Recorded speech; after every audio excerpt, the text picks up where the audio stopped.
Graça e paz, seja bem-vindo à Igreja da Família Cristã. Queremos que hoje você realmente saia daqui transformado, renovado, tocado pelo poder de Deus. E Ele já começou a fazer isso nesse momento de louvor. Eu convido você a abrir comigo a palavra de Deus em Lucas capítulo 22.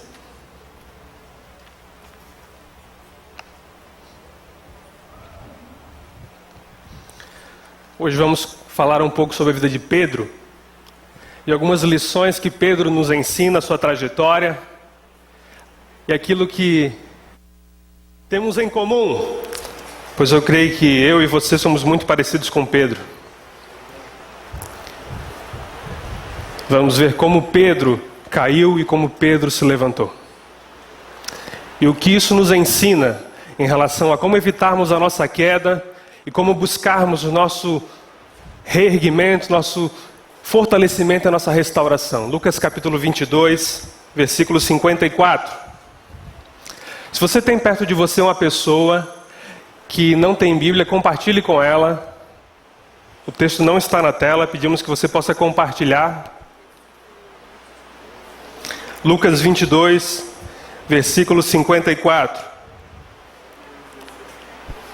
Então, este homem estava com ele, mas ele negou: mulher, não o conheço. Pouco depois, um homem o viu e disse: você também é um deles. Homem, não sou, respondeu Pedro. Cerca de 1 hora mais tarde, outro afirmou: certamente esse homem estava com ele, pois é galileu. Pedro respondeu: homem, não sei do que você está falando. Falava ele ainda quando o galo cantou. O Senhor Jesus voltou-se e olhou diretamente para Pedro. Então Pedro lembrou-se da palavra que o Senhor lhe tinha dito: antes que o galo cante hoje, você me negará 3 vezes. Saindo dali, chorou amargamente. Baixe sua cabeça, vamos orar. Senhor, muito obrigado pela palavra que o Senhor deu aos teus servos, os apóstolos, os profetas, e chegou em nossas mãos até os dias de hoje.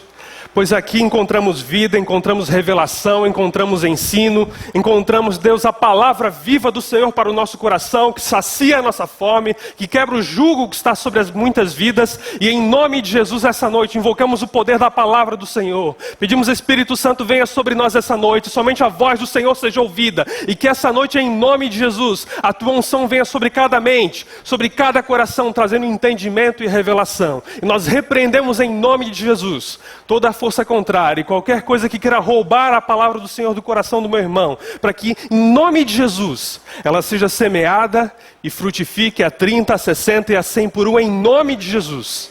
Amém. Eu acredito que grande parte dos irmãos conhecem a Pedro. Pedro é o apóstolo mais querido, o mais conhecido ali entre os 12. E ele, inicialmente, se chamava Simão. Simão significa aquele que ouve. Ele foi nascido na cidade de Betsaida, criado em Cafarnaum, às margens do mar da Galileia. Ele era filho de João, tinha um irmão chamado André, e eles trabalhavam junto com seu pai João, na companhia de pesca ali da região da Galileia.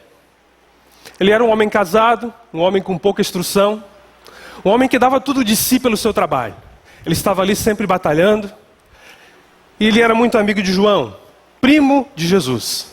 Durante todo o Novo Testamento, nos Evangelhos, em Atos, você percebe a relação de Pedro e João. Depois, futuramente, ele fica muito aproximado de João Marcos, o qual ele se torna o seu mentor. Um dia, Pedro estava trabalhando, depois de uma noite muito cansativa, onde ele, Tiago e João não pegaram nada. Lucas capítulo 5.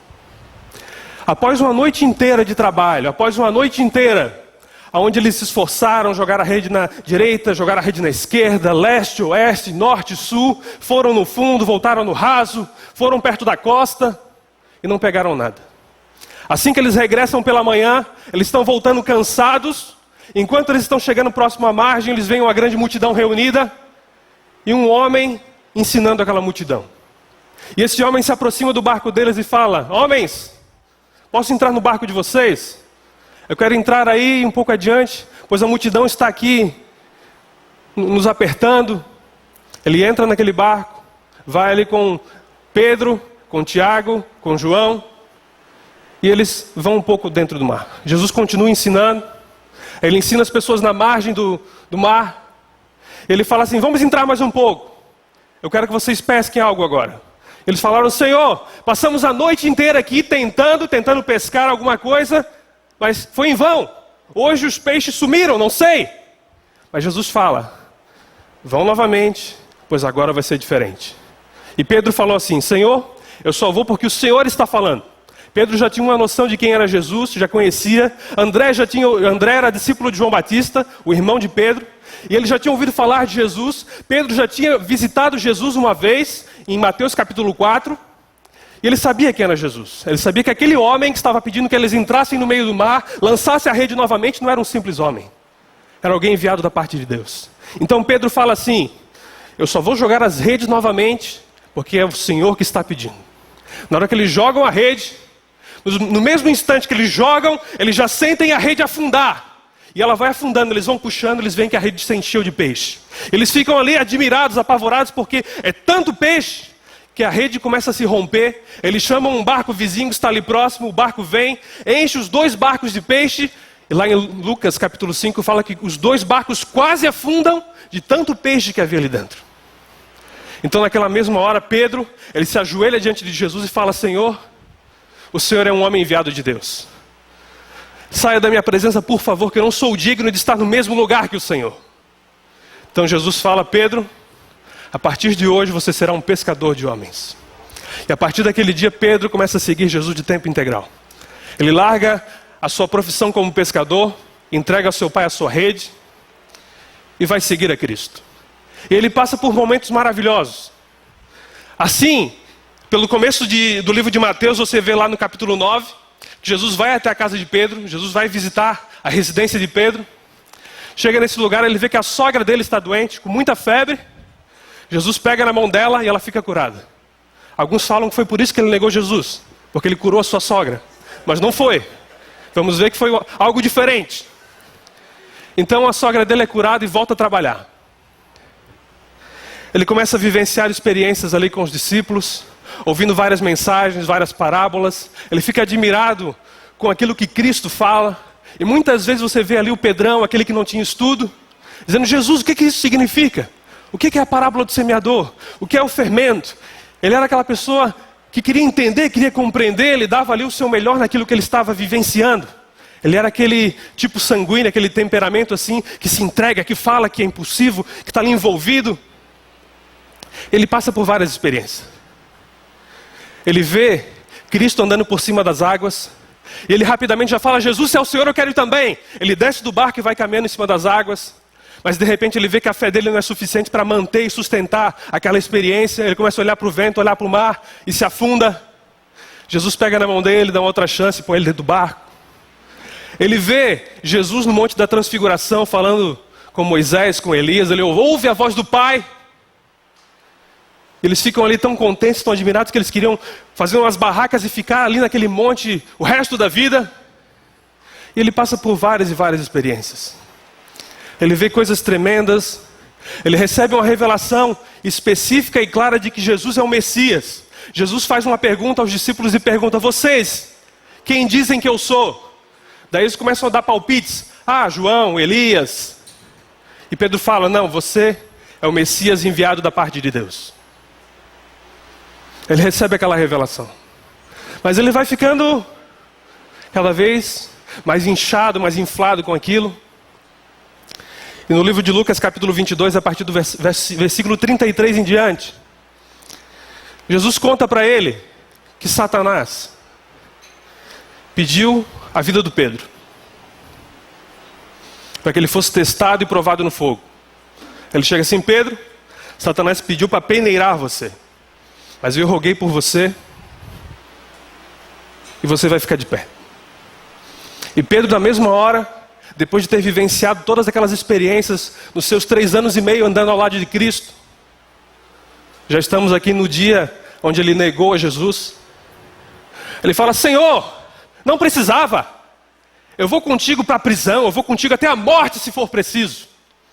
E Jesus revela a Pedro, Pedro, ainda hoje, antes que o galo cante, você me negará 3 vezes. A partir daquele instante, o Pedrão aquele homem que vivenciou tantas experiências com Jesus, começa a entrar num declínio espiritual, onde temos que tomar algum cuidado e aprender algumas lições com ele. Porque Pedro chegou ao ponto de negar Jesus, negar aquele que proporcionou a ele tantas experiências. Porque nós muitas vezes negamos a Jesus com as nossas atitudes, com as nossas palavras, na nossa família, no nosso emprego, na nossa vida. O que nos leva a isso? Pedro teve 7 movimentos de deslize que fizeram com que ele chegasse ali no final da manhã e negasse a Cristo. O primeiro dele começou na tarde daquele dia anterior, onde ele fala com o peito cheio: Senhor, por ti eu vou até o fim do mundo, eu vou preso, eu vou morto. E ele não se toca da presunção que há no coração dele. Ele não se toca da autoconfiança que ele alimentava, o excesso de autoestima, baseado não em Jesus, mas baseado na pessoa dele mesmo. Então o primeiro passo que ele dá em direção à queda é a presunção e o excesso de autoconfiança. Quantas vezes nós não falamos: não, isso aí é fichinha para mim. Não, isso aí eu já estou acostumado, isso aí eu posso. A gente não fala: não, com a graça de Deus, com a força do Espírito Santo, eu vou conseguir vencer, lutar, batalhar. Mas não, a gente muitas vezes quer assumir, dizer: Jesus não precisa, essa eu me garanto. E esse excesso de autoconfiança que a gente é bombardeado dia após dia, pela mídia, pelos livros de autoajuda, pelos treinamentos de vendas, de coaching. Não que esteja errado você acreditar em quem você é, desde que você se veja como Deus vê você. Desde que a sua confiança esteja naquilo que Cristo fez por você e aonde Ele colocou você. E você diga: não, pela graça de Deus, por aquilo que Cristo fez, eu consigo isso. Pois em Cristo eu posso todas as coisas. Em Cristo eu sou mais do que vencedor. Mas é em Cristo, não é eu sozinho.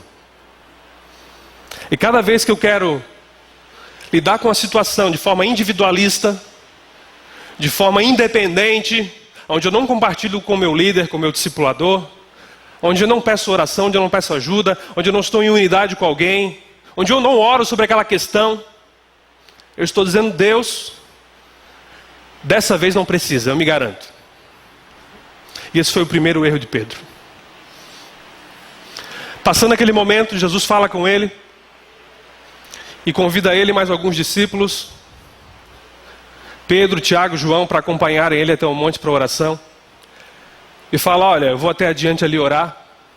E enquanto eu estou lá orando por vocês, por aquilo que vai acontecer, eu peço que vocês fiquem em oração comigo. Jesus pede encarecidamente que os discípulos naquele instante possam orar e vigiar com Jesus. Ele vai até lá, começa a sua oração. Quando regressa, eles estão o quê? Dormindo. Ele dá um sermão de novo neles ali: olha, esse momento é muito importante, uma batalha espiritual que está acontecendo, algo crucial que vai se desenvolver nas próximas horas. Volta à oração, e quando regressa, o Pedro está o quê? Dormindo. Ele negligencia de forma displicente a batalha espiritual na qual ele estava envolvido naquele instante. Além de se achar autossuficiente, ele não achava importante que aqueles momentos ali, onde o próprio Jesus pediu que eles orassem junto com ele, batalhassem com ele em oração, ele não acha importante.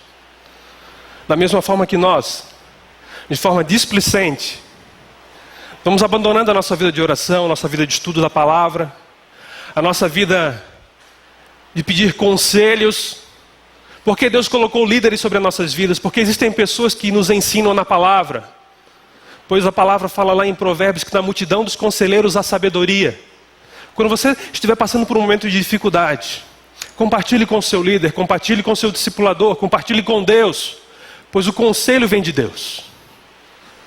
Naquele instante, ele estava ali, relaxado na sua vida espiritual, não achando tão importante aquilo que ia acontecer. E de repente chega uma multidão junto com Judas naquela noite. Pessoas armadas, chefes da sinagoga, pessoas do governo. Judas chega até a Jesus, beija Jesus. Jesus fala: é com um beijo que você trai o Filho de Deus? E de repente eles vão para prender Jesus. E Pedro, que estava desnorteado, aquele Pedro que se garantia em tudo, mas que era displicente na sua vida espiritual, ele pega a sua espada, vai em direção a Malco e faz o quê? Corta a orelha dele. Tchum! Ele, de forma precipitada, sem seguir a orientação de Jesus, ele simplesmente vai lá e ataca um servo do sumo sacerdote. Ele demonstra ali que ele estava precipitado, que ele estava lutando numa batalha que ele não tinha noção, pois aquele era um momento de batalha espiritual. Acho que ele entendeu errado aquilo que Cristo estava dizendo, que era momento de guerrear em oração, de batalhar em oração. Mas ele, por não ter orado, se levantou para lutar uma luta que não era dele, com as armas erradas e com a motivação errada. Ele luta com armas humanas contra aquilo que é espiritual. Da mesma forma que nós tentamos lutar com armas humanas contra o que é espiritual, ou até mesmo contra as pessoas. O problema, muitas vezes, não é a pessoa que vem contra você. O problema é aquilo que influencia a pessoa a vir contra você. Numa discussão, muitas vezes, o problema não é ali o casal em si, mas algo que influencia o casal a brigar entre si. Um fala A, o outro entende B. Eles continuam se agredindo e se atacando, e usando armas carnais para combater uma coisa que tem origem espiritual, que muitas vezes é uma falta de perdão, às vezes é uma brecha de um pecado, às vezes é uma própria influência de um espírito maligno ali tentando perturbar a vida do casal e daquela família, que ao ser repreendido aquilo ali já melhoraria o clima. Mas Pedro se levanta precipitado. Não bastava ele ser presunçoso, displicente, agora ele é precipitado. O terceiro passo em direção à queda. Então Jesus pega, cata a orelha daquele servo do sumo sacerdote, opera um milagre ali contra aquele que veio prendê-lo, e Jesus é preso. E entramos no texto que começamos a ler. Ali fala que quando ele foi preso, Jesus foi enviado à casa do sumo sacerdote. E Pedro fazia o quê? Pedro seguia-o de longe. Ele já tinha sido presunçoso, já tinha sido displicente, ele já tinha sido precipitado, e agora ele está se distanciando. Ele começou a se distanciar. Começou a ver Jesus lá longe. E quando a gente começa a ser envolvido por muitos problemas, muitas tribulações, em vez de optar por nos aproximarmos, nós nos distanciamos. Irmãos, eu já vi muita gente dizer assim: pastor, eu não estou bem para ir na igreja. Estou passando por muito problema, muita dificuldade. Não estou me sentindo bem para ir lá louvar, cantar. Mas irmão, esse é o momento. O momento de estar na presença de Deus, o momento de buscar a Deus, os irmãos, a igreja, quando você não está bem, quando você não está se sentindo animado, fortalecido, limpo. As pessoas olham para si, com base naquilo que Satanás fala, condenando as suas vidas pelos seus erros, pelos seus vacilos, e falam: não, quando eu estiver bem, daí eu vou me batizar, daí eu volto aí na igreja, daí eu participo da célula, daí eu me envolvo em um ministério. Mas é o contrário. Você não precisa se distanciar. Jesus está de braços abertos para você. E quanto mais nós nos distanciamos, mais fracos nós ficamos. Quanto menos nós lemos a Bíblia, mais sujeira vamos acumulando sobre o nosso coração. Quanto menos oramos, mais frio vamos ficando. Quanto menos vemos a igreja, mais egoístas nos tornamos. Então Pedro já estava andando longe de Jesus. Ele faz uma quinta coisa. Ele chega numa roda de algumas pessoas, onde tinha um parente do Malco, e se assenta ali junto com eles, e eles caçoavam, zombavam, escarneciam de Jesus que estava sendo preso, estava sendo maltratado. E ele chega naquela fogueira para se aquecer, e não percebe que ele estava cometendo um deslize que o levaria a negar a Jesus. Ele se infiltrou num local onde ele não era uma influência positiva. onde ele não tinha a bagagem espiritual naquele momento para influenciá-los, mas para ser influenciado. Salmo 1, versículo 1 fala: bem-aventurado o homem que não anda segundo o conselho dos ímpios, que não se detém no caminho dos pecadores, nem se assenta na roda dos escarnecedores. Quando você analisa esse versículo, ele é progressivo. Bem-aventurado o homem que não anda, não acompanha o caminho dos pecadores, que não se detém, que não para dar atenção e dar ouvido ao conselho dos ímpios, e não se assenta na roda dos escarnecedores. Uma pessoa que começa a acompanhar de longe, de repente ela para prestar atenção, e ela senta e fica ali. Isso é um envolvimento progressivo com o pecado, isso é um envolvimento progressivo com más companhias que você sabe que não tem a capacidade de influenciá-las naquele momento. Você já passou por um vício, por um problema, e você sabe que naquele instante é mais fácil, é mais provável aquela pessoa levar você para o buraco do que você tirar a pessoa do buraco. E naquele instante Pedro estava tão vulnerável que era muito mais fácil ele ser levado para o buraco do que resgatar aquelas pessoas. Então ele senta naquela roda e começa a ouvir tudo aquilo. Provavelmente as pessoas dizendo o que ia acontecer com Jesus, as pessoas falando o que ia acontecer com seus discípulos, com seus seguidores. E de repente uma criada olha para Pedro: olha, eu acho que eu te conheço. Esse teu sotaque aí, esse teu jeito é familiar. Você estava com Jesus, não estava? Não, eu não estava. Ele nega. Ele já parte para a sexta etapa da sua queda, que é negar abertamente aquilo que ele crê.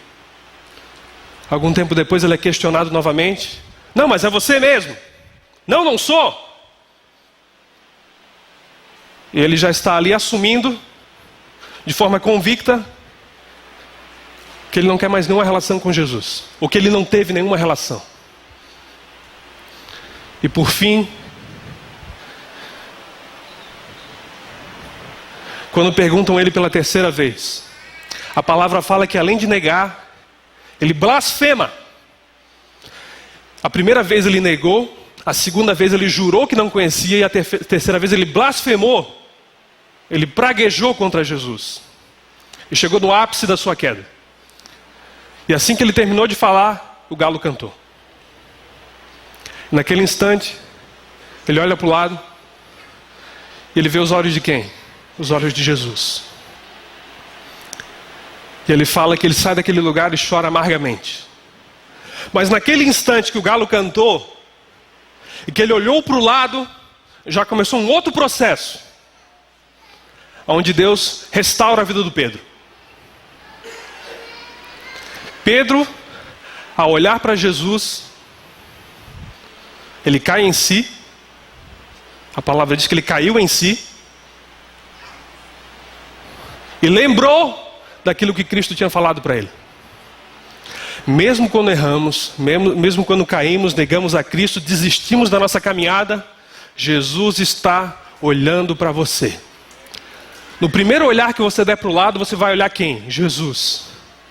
E o olhar dele não é de condenação.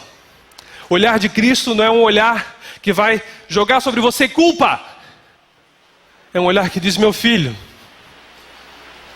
ainda tem esperança, ainda tem chance. É um olhar de ternura. É um olhar onde diz assim: não tem problema, corre para cá que eu te ajudo. E naquele instante Pedro é tocado pelo Espírito Santo, de uma forma diferente de quando Judas trai Jesus, onde Judas é tocado por remorso e Pedro é tocado por quebrantamento. Então naquele instante, ao olhar Jesus, aquilo foi a primeira etapa da restauração de Pedro. Ele olhou nos olhos de Jesus profundamente, foi ministrado pelo Espírito Santo e se abriu para ser quebrantado. Quando fala que ele foi olhado por Cristo, ele caiu em si. Quando ele cai em si, ele se levanta. Quando ele se levanta, ele começa a chorar. Depois ele chora amargamente. Ele tem um choro de arrependimento. Quando fala ele chorou amargamente, a palavra amargamente significa água podre. Aquele choro dele era como se ele estivesse colocando para fora toda a água podre que estava na alma dele. E enquanto ele chorava amargamente, reconhecendo que ele tinha errado, que ele tinha pisado na bola, ele era lavado, ele era tocado por Deus, o Espírito Santo ministrava na vida dele. E ele botava para fora aquilo. Não vamos endurecer o nosso coração. Há quanto tempo não choramos amargamente por uma coisa que sabemos que não agradou a Deus? Não produzimos isso. O Espírito Santo produz. Mas quando estiver acontecendo, não interrompa. Eu lembro que na minha vida, se eu não me engano, 3 vezes eu chorei amargamente, compulsivamente. Mas foram os melhores momentos da minha vida, onde a minha alma foi completamente lavada, onde algo profundamente espiritual aconteceu e dividiu a minha vida em 2 momentos. Foram 3 vezes na minha vida. E todas essas 3 vezes foram promoções de níveis espiritual que eu vivenciei. E que se você deixar o Espírito Santo agir na sua vida, ministrar na sua vida, algumas coisas ele vai tratar em você, você vai colocar aquilo para fora, e você realmente vai se sentir uma pessoa diferente. Ele sente aquilo, ele se arrepende e volta para casa. Jesus é preso, Jesus é crucificado, Jesus é morto. E todas as esperanças foram por água abaixo.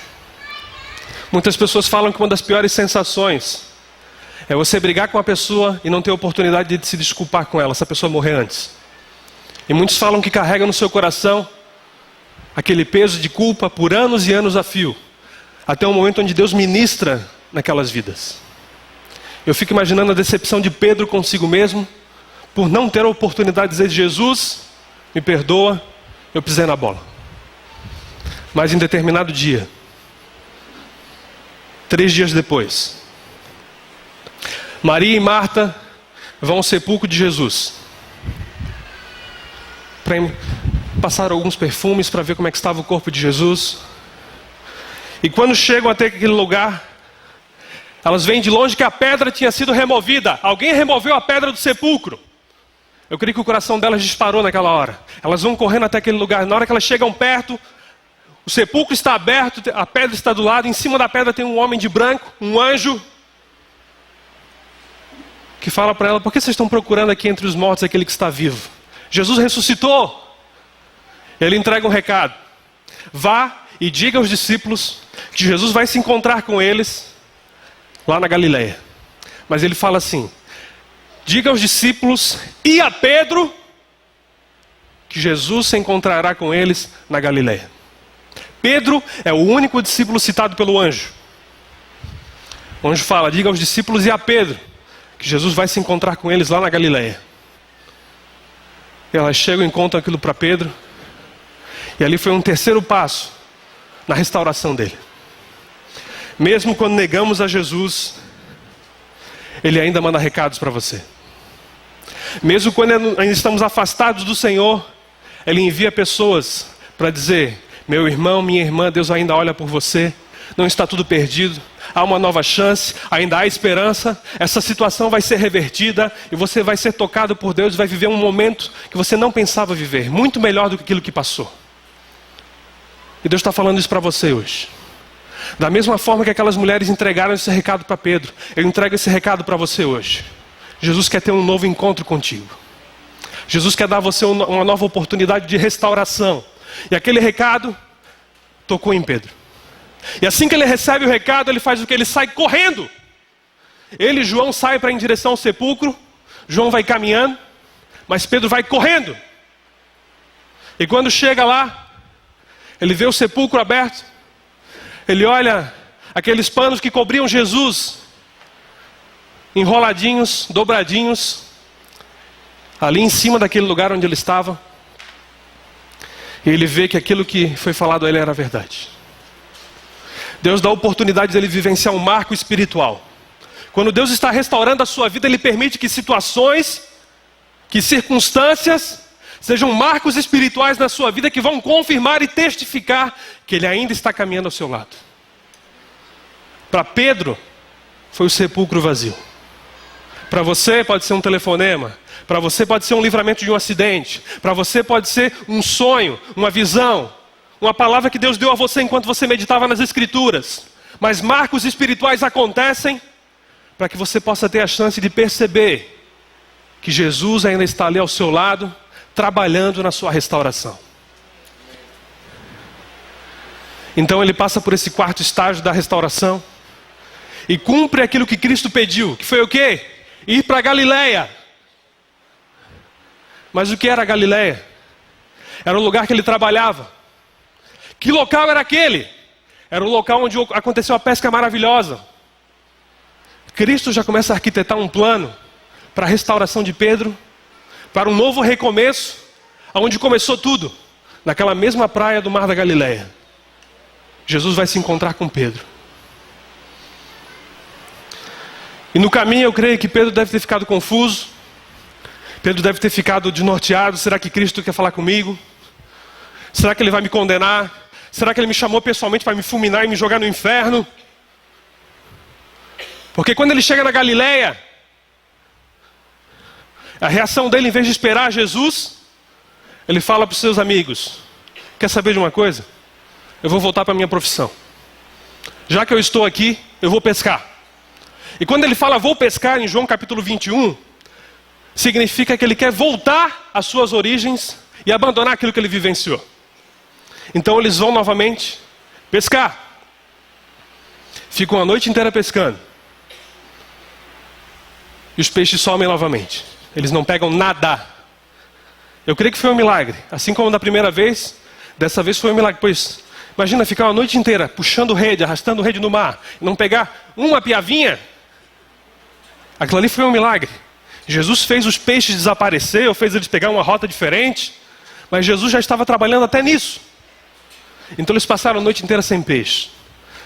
Amanheceu, eles veem um homem na praia. Eles estavam a 90 metros da beirada da praia. E o homem fala: ei, vocês pescaram alguma coisa? Eles falam: não pegamos nada a noite inteira. Ele fala: jogue de novo a rede. E eles jogam. Talvez lembrando, não, uma vez já aconteceu isso, o homem falou para jogar, a gente jogou. E aconteceu um milagre. Eles jogaram a rede. E assim que eles jogam a rede, ela se enche de 153 grandes peixes. E eles veem que aquele homem que está lá na praia não é um simples homem. Um segundo milagre acontece ali, os peixes aparecem. E eles ficam admirados porque os peixes não romperam a rede. Eles falam assim: eram tantos peixes para uma rede pequena, que foi um milagre as redes não terem se rompido. Um terceiro milagre. Então João, aquele que era mais íntimo de Jesus, falou: Pedro, eu acho que aquele lá é Jesus. Pedro faz o quê? Sai correndo. Ele estava ali só de cueca, fala que ele põe um casaco porque estava sem roupa, sai correndo na água e vai ao encontro de Jesus. Na hora que ele chega, Jesus está sentado na beirada da praia, com uma fogueira, comendo um peixe e um pão. E era de manhã cedo. E ali não fala que Jesus pescou. Não fala que Jesus foi na padaria. Foi um quarto milagre. Jesus proveu seu próprio pão, seu próprio peixe. Mas mesmo assim, queria a participação dos discípulos. Queria que eles contribuíssem com os peixes dele para aquele momento da refeição. Pedro chega ali sem jeito. Começa a olhar a cena. Vê uma fogueira. E a primeira coisa que ele lembra, eu acredito, é a última fogueira que ele viu. O livro de João só fala que houve 2 fogueiras naquela história. A primeira fogueira foi quando Pedro negou a Jesus. E a segunda fogueira foi lá na praia, no Mar da Galileia. Jesus já estava movimentando tudo. A natureza, os peixes. Criou um cenário no mesmo local onde tudo começou. Diante de uma fogueira. Dizendo: Pedro, eu quero redimir as suas memórias. Aquilo que você se lembrava que trazia condenação ao seu coração, aqui essa noite vai acabar. Esse dia. Então Jesus vai ao encontro de Pedro. A palavra fala que ninguém falou nada, todo mundo ficou mudo. Pois Jesus estava diferente. Mas eles sabiam no seu coração que era Jesus. Jesus chama Pedro e pergunta: Pedro, você me ama? Ele fala uma palavra em grego que significa ágape. Pedro, ágape-me. Pedro, você me ama o amor sobre todo o universo, o amor mais excelente, o amor mais puro, o amor mais perfeito. E Pedro não responde que ama ele com ágape. Ele fala filou-se. Jesus, eu gosto de você. Eu acho que ele aprendeu, depois daquele momento que ele vivenciou, a não ser mais tão presunçoso e a não falar coisas que ele não vai conseguir honrar. Então, em vez de ele dizer, não, Jesus, eu te amo acima de tudo, ele foi sincero naquela hora. Ele falou, Jesus, eu só consigo gostar de ti. Eu não tenho esse amor suficiente para pagar o preço por tudo que é necessário. E Jesus pergunta uma segunda vez, Pedro, você me ama? E usa a palavra ágape novamente. E Pedro responde com filéu. Jesus, eu gosto do Senhor. Mas na terceira vez, Jesus fala, Pedro, você gosta de mim? Jesus desiste de usar a palavra ágape e usa filéu. E Pedro, entristecido, fala, Senhor, eu gosto do Senhor. Jesus estava dizendo, Pedro, o que você pode me oferecer é suficiente, pois eu sei que é sincero. E assim como ele negou Jesus 3 vezes, Jesus permitiu uma declaração de amor 3 vezes, para redimir as memórias, as lembranças de Pedro. E ele teve ali a experiência de se acertar com Jesus. Jesus quer que algumas pessoas se acertem com ele hoje. Você estava distante, talvez presente semanalmente, mas com o coração distante. E Deus quer dar a oportunidade hoje de você declarar o seu amor por Jesus. Mas não precisa ser aquele amor perfeito, pois Ele sabe que você não é perfeito. Precisa ser aquele amor sincero, onde você entrega a Ele aquilo que você tem. E Jesus aceita o que você tem. Então Jesus fala, Pedro, apacenta as minhas ovelhas e segue-me. Ele dá um 6º passo na restauração, de 7 passos, que é renovar o propósito e o destino de Pedro, como um apóstolo, como um missionário de Jesus, como um pastor. E ele restaura, não só a comunhão dele entre ele e Pedro, mas restaura o propósito e o destino profético de Pedro, que era ser um apóstolo e levar a igreja a um nível que até aquele momento eles nunca tinham experimentado, um crescimento tão explosivo. Então ele renova o propósito de Pedro, renova os sonhos de Pedro, e depois ele vai falar antes de ascender aos céus, olha, vocês fiquem aqui mais alguns dias, pois a promessa do meu Pai eu vou enviar sobre vocês, o Espírito Santo. Então Jesus é assunto aos céus, e alguns dias depois, Pedro e mais umas 120 pessoas estão reunidos no mesmo lugar. Um som como de um vento impetuoso entra naquela sala, no cenáculo. Línguas como de fogo começam a pousar em cima da cabeça das pessoas. Eles são cheios do Espírito Santo. E o processo de restauração de Pedro se completa. Pois naquele dia, aquele homem medroso, tímido, impulsivo, ignorante, se levanta diante de uma multidão de pessoas para explicar aquele fenômeno, aquele acontecimento, enquanto ele prega com sabedoria, porque se você vê o sermão que Pedro pegou em Atos capítulo 2, no dia do Pentecostes, ele faz tantas referências ao Antigo Testamento de forma precisa, que era muito improvável que ele com o seu estudo estivesse fazendo algo de forma natural. Foi uma capacitação de Deus para aquele momento. E ele se vê diante de uma multidão onde 3.000 pessoas se convertem, aceitam Jesus.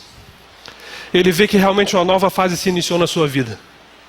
Mas que alguns dias atrás ele estava disposto a abandonar tudo. Tinha dito que ia pescar, voltar a trabalhar com seu pai. Mas naquele instante, diante de uma multidão aceitando a Jesus, ele vê que a obra se completou. Ele se torna um dos maiores apóstolos da história da igreja. Você vê em Atos, pessoas eram curadas pela sombra de Pedro. Pedro orou por Dorcas e ela ressuscitou. Pedro foi o primeiro apóstolo a pregar aos gentios. Abriu a porta para que eu e você recebêssemos o evangelho. Pedro foi alguém muito influente. Mas um dia Nero mandou prendê-lo. Ele foi preso, foi condenado à morte. Ele seria crucificado, mas ele disse, eu não quero ser crucificado da mesma forma que o meu mestre. Eu quero ser crucificado de cabeça para baixo, pois eu não sou digno de morrer da mesma forma que Jesus morreu. Então ele foi crucificado de cabeça para baixo, honrando e mantendo a sua fidelidade a Jesus. E ele que por muito menos lá no passado tinha negado a Cristo, foi fiel e fiel até a morte. Convido você a baixar a sua cabeça nesse instante. Peço que o Cícero possa nos auxiliar.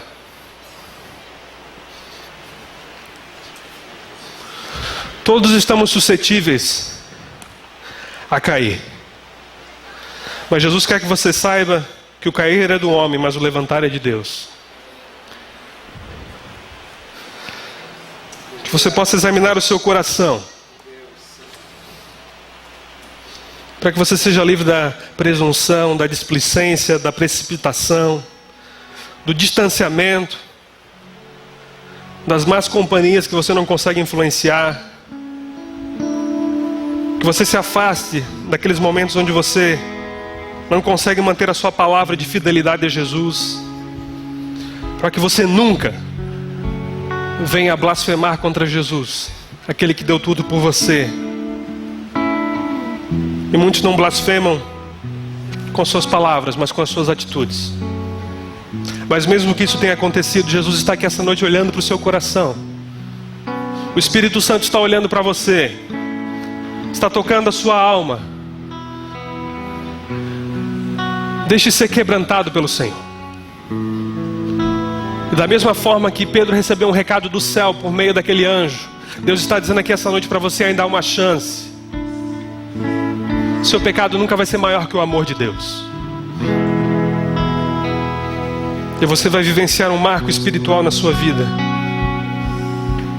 E você vai ter a chance de ser restaurado com Cristo completamente, declarando a Ele o seu amor. E Cristo vai restaurar o seu propósito, o seu destino profético. E vai encher você com o Espírito Santo para viver um novo nível, um novo tempo na sua vida. Seja como homem, como mulher, como servo e serva de Deus. Vem Espírito Santo sobre nós essa noite. Vem Espírito Santo sobre nós essa noite. Levanta, Deus, aquele que está caído. Fortalece, Deus, aquele que está fraco. Deus, cada um sabe dos seus momentos íntimos. Cada um sabe, Deus, da sua performance espiritual. Mas o Senhor está interessado na sinceridade. O Senhor está interessado naquilo que essa pessoa realmente é diante do Senhor, e não naquilo que ela aparenta aos homens. A igreja é lugar de graça, é lugar de restauração e não de condenação.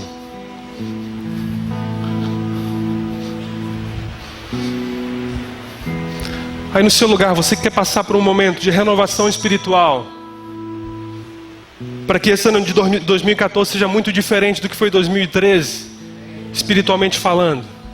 Erga a sua mão onde você está, eu quero orar por você. Deus abençoe, Deus abençoe, Deus abençoe, Deus abençoe, Deus abençoe. Eu peço que todos de cabeça baixa, olhos fechados. Você que fez esse pedido com a sua mão, onde você está, não precisa vir aqui na frente, coloque-se de pé, no seu lugar. Você que levantou a mão, todos de olhos fechados, por favor. Ó Deus, olha para cada pessoa que se levantou, dizendo: Jesus, a caminhada não tem sido fácil, mas eu sei que o teu olhar é de graça, é de misericórdia. E assim como Pedro foi restaurado e restituído, pedimos que essa noite, em nome de Jesus, cada pessoa que está levantada seja tocada pela unção do Espírito Santo. Deus, que em nome de Jesus um marco espiritual aconteça essa noite, e ela receba a graça do Senhor, e aquele mesmo amor que encheu o coração de Pedro enquanto Cristo conversava com ele, enche o teu coração, meu irmão, essa noite, em nome de Jesus. E peço que com as suas palavras agora renove seu compromisso com Jesus, renove seu amor por Jesus, dizendo: Jesus, nesse ano de 2014 eu quero andar próximo do Senhor, eu não vou me distanciar. Jesus, nesse ano de 2014 eu vou aceitar o teu olhar de graça, eu vou aceitar os recados que o Senhor me envia, para que um dia eu possa cumprir o propósito que o Senhor tem para a minha vida, onde muitas pessoas serão tocadas e impactadas por meio de mim. Deus, em nome de Jesus, e da mesma forma que a unção veio sobre os discípulos no dia de Pentecostes, venha sobre os teus filhos. Deus, que essa noite, em nome de Jesus, cada um saia daqui com a certeza de que a unção do Espírito Santo está sobre as suas vidas, que eles tenham a capacitação para viver um novo tempo com Deus, em nome de Jesus. Em nome de Jesus. Deus abençoe você. Peço que toda a igreja se coloque de pé. Vamos cantar uma última música para encerrar. És tu a única razão da minha adoração, ó Jesus.